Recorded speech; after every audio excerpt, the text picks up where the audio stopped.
Hey, welcome back to our channel. Today we're going to discuss chapter 4 of the book, The Ending of Time. It'll be a shorter chapter than usual, but nevertheless it has quite some material that is important to digest.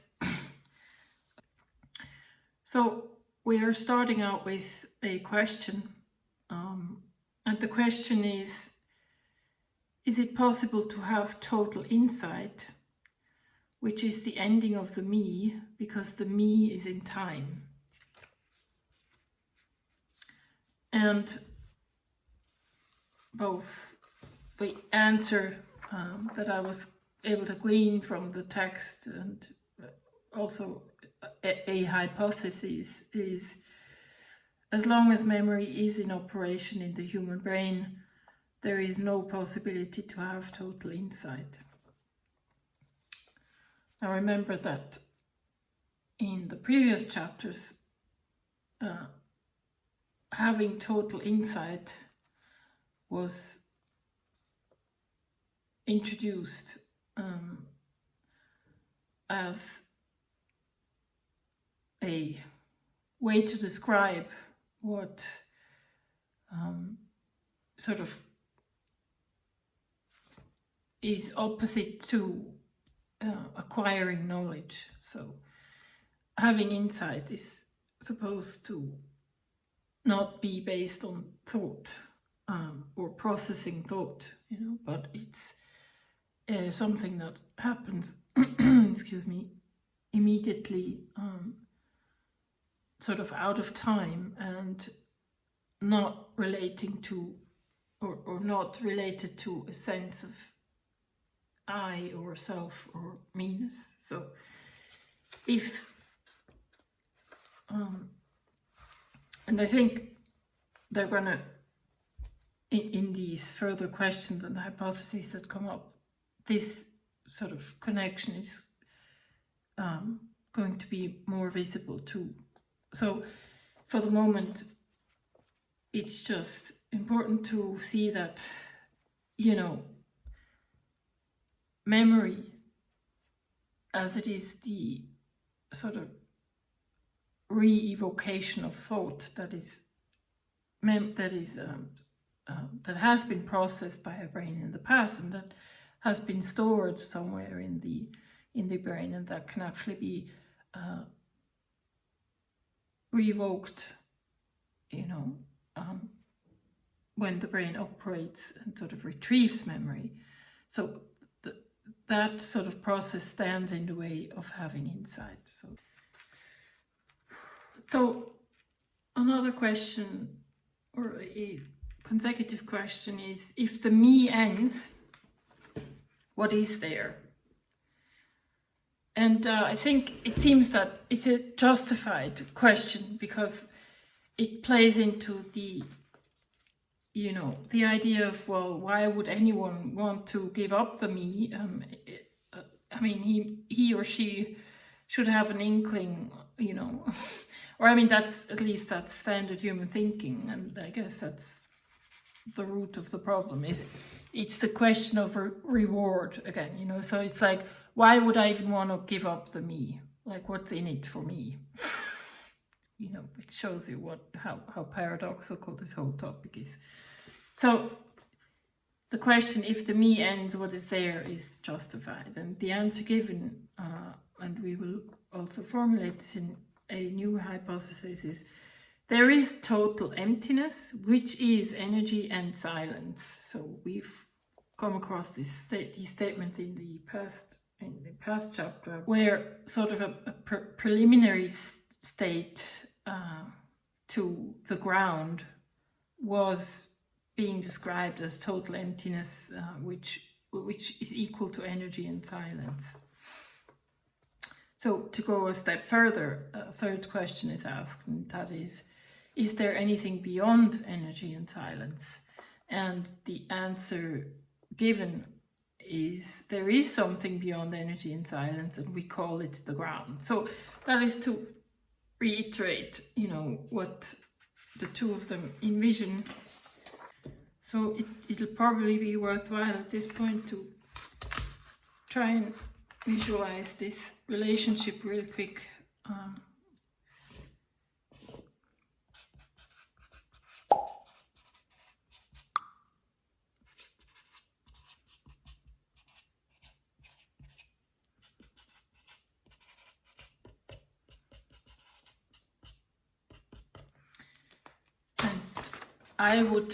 I would draw it this way. I would say, so there's a distinction made.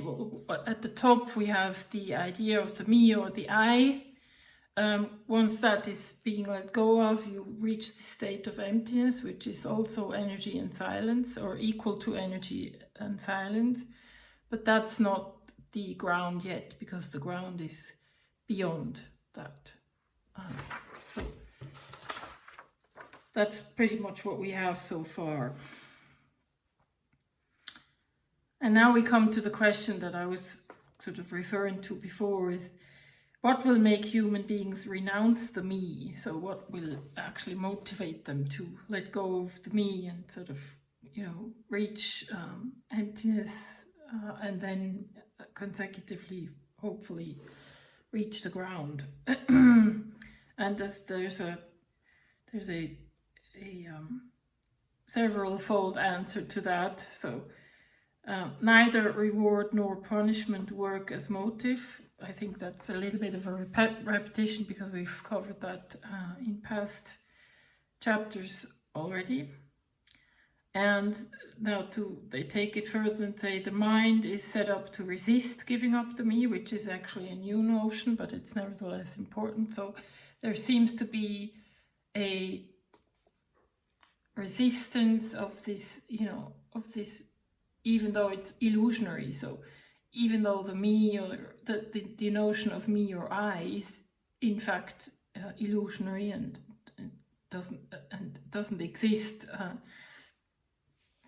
doesn't exist absolutely, but only relative to a brain that actually conjures up the idea of a self or a me.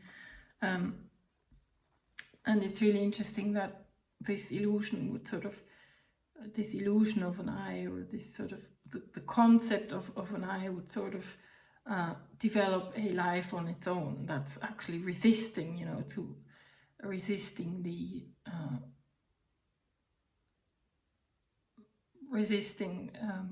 the mind, if you will, to being let go of. So I think that's noteworthy.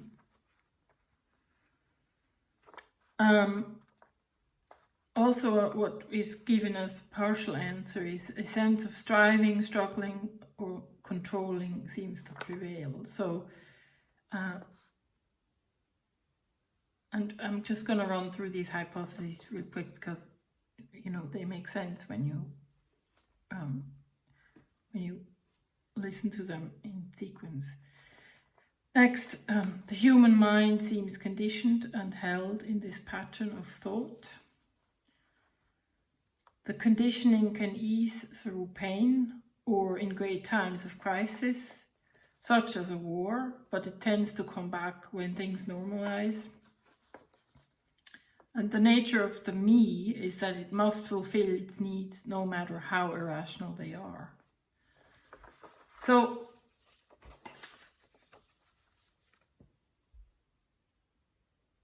I think it's an important passage because it's established that the me, or the I, or self, tends to develop its own life, tends to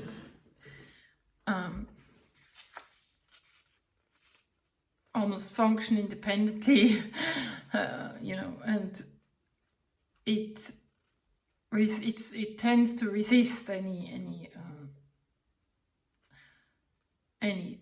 attempt to be weakened, it tends to vanish in times of pain. I mean, not vanish, but maybe diminish in times of pain or crisis. But as soon as the right conditions are given, it tends to sort of flourish again, you know. So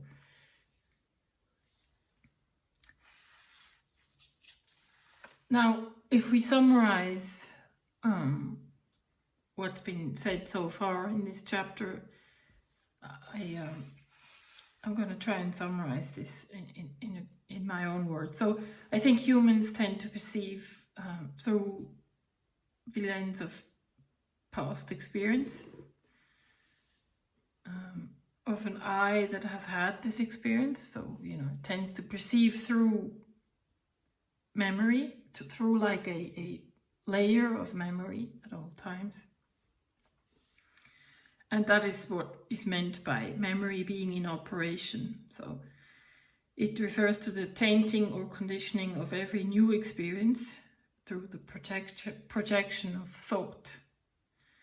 Not only the ongoing projection of an idea of a stable, independently existing self or I that reacts to or acts upon a seemingly separate outside world, but the tendency to accumulate and hold on to memories and the constant retrieval of memory and its tainting any new perception.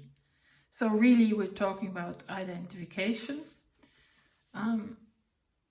But identification seems a secondary process, in my opinion. First, there needs to be the notion of a self or I that can actually identify with something.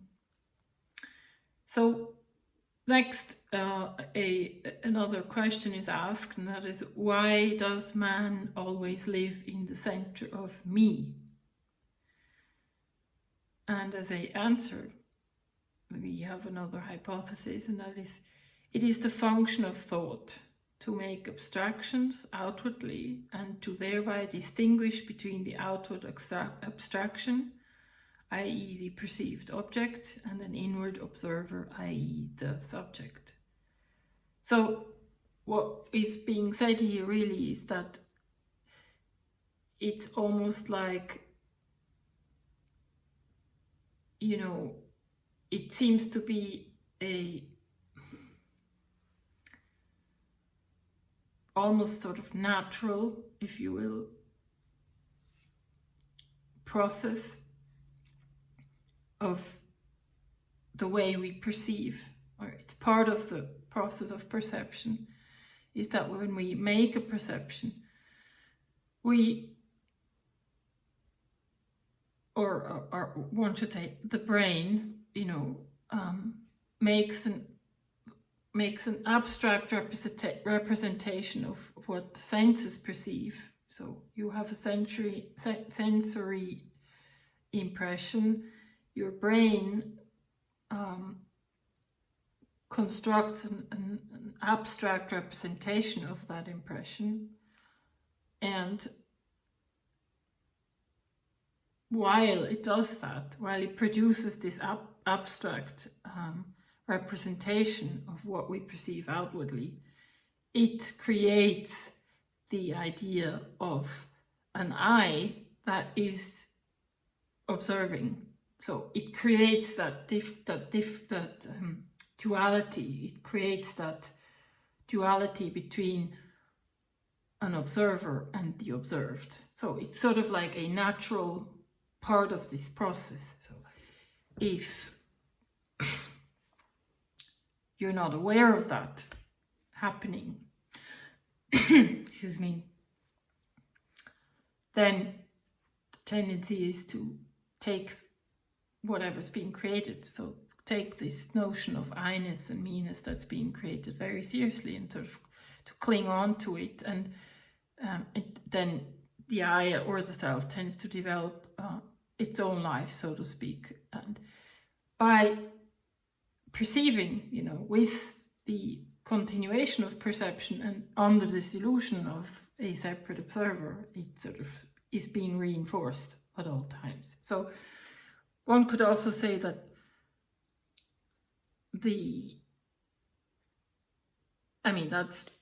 that's my own thoughts now. One could also say that, you know, with the passing of time, and I don't mean psychological time, with the passing of chronological time, you know, with an organism getting older,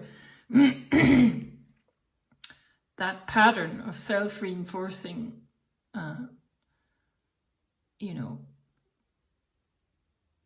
of the self-reinforcing creation of a subject, of a perceiver, is getting harder and harder to break.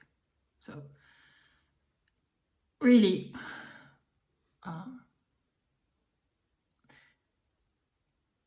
human beings probably have a higher chance to overcome that illusion earlier on in life, than later, because it gets much harder to let go in later life, it seems, at least. So, almost as a consequence, another hypothesis can be made, and that is, we need to leave all the knowledge, experiences, explanations of mankind behind.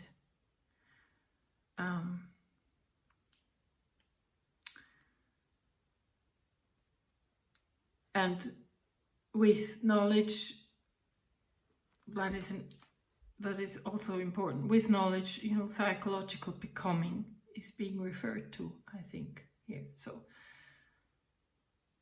in a way, in order to let go of, or in order to deconstruct, let's say, this notion of self or I or me, we would have to let go of all knowledge, of all experience, and all explanations.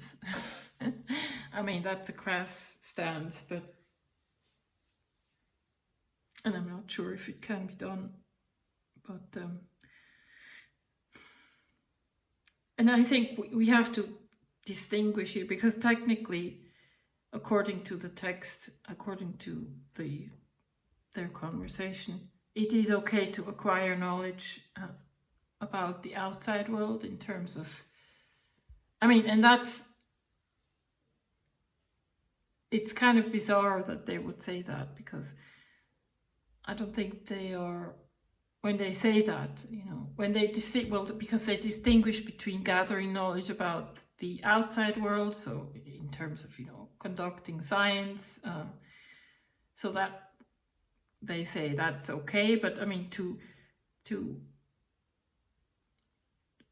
they say that the problem starts when knowledge is brought into relation with the me, and thereby somehow solidifying the notion of me. So they say technically it's okay to investigate, to conduct science, to observe, but as soon as the notion of me enters the picture, or of a subject enters the picture, that's where the problems start. So, and to be fair, a little later in the text, reference is made that any attempt of human beings to end the self is itself based on time, or in time.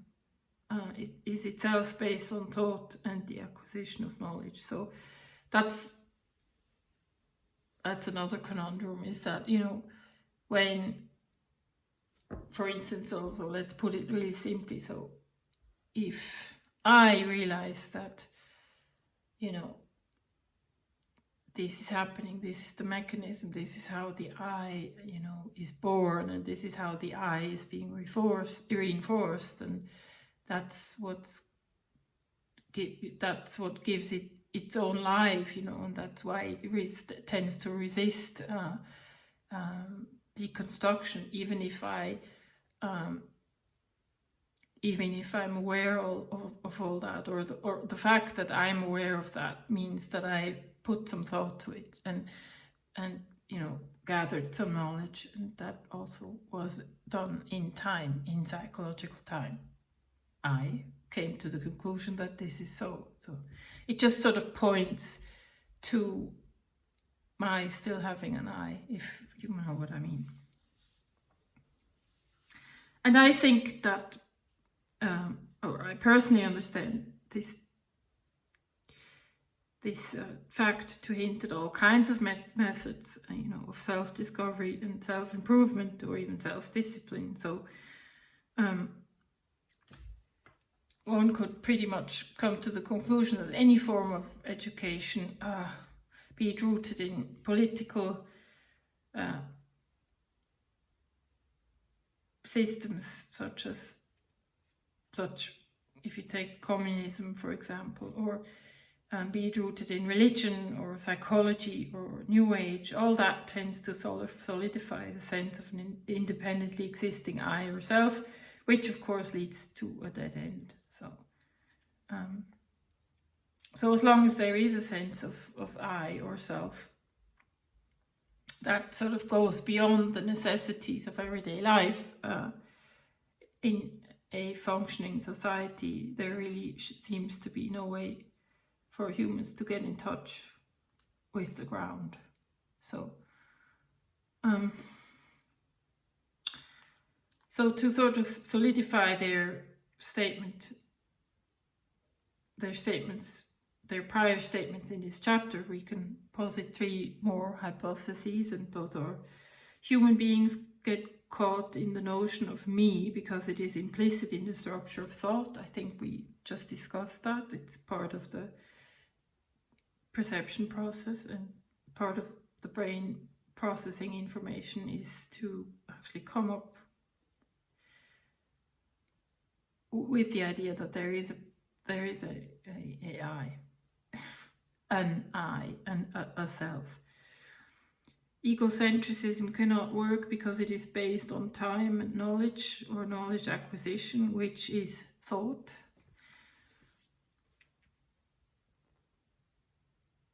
And lastly, habitual patterns of skill are an extension of thought. And that's really interesting, because that that brings me to the discussion of something like meditation, for instance. So one would think that, meditation, or a certain type of meditation at least, is geared to exactly that. It's geared to sort of overcome the ego and to let go of the idea of a separately existing self and all that. But it seems that if, according to the text here, is meditation in that it is a habitual pattern, itself is an extension of thought. So, and you can, if you ever seriously try to meditate, if you ever for a prolonged period of time try to get into meditation, it's a realization that you will have, is that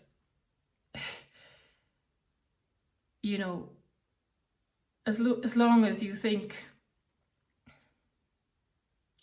I have to meditate in order to become a better person, you're completely on the wrong track, because you're just reinforcing the notion of I. You're enforcing the notion of I that needs to become better in time. So, and there's also a tendency to, certain people claim to have reached that state of emptiness when they meditate, But, and I think it's Krishnamurti. I'm not going to go into the dialogue today, but I think it's Krishnamurti in this chapter who sort of alludes to this and says, well, as long as there's an I that thinks they had an epiphany, or that thinks they reached emptiness, that's the wrong thing. That's not it. So,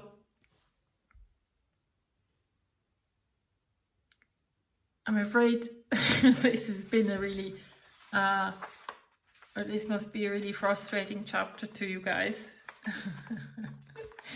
because it just demonstrates, you know, how many pitfalls there are on the way to the ground, or to even exploring what, you know, what the ground could be.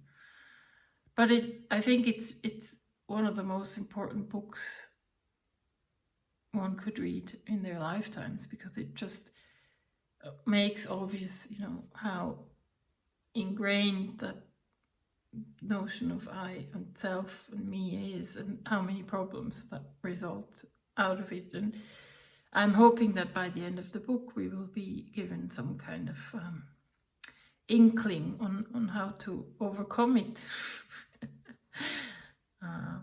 Yeah, and well, thanks for listening, and I hope you enjoyed, and I'll see you next time. Bye.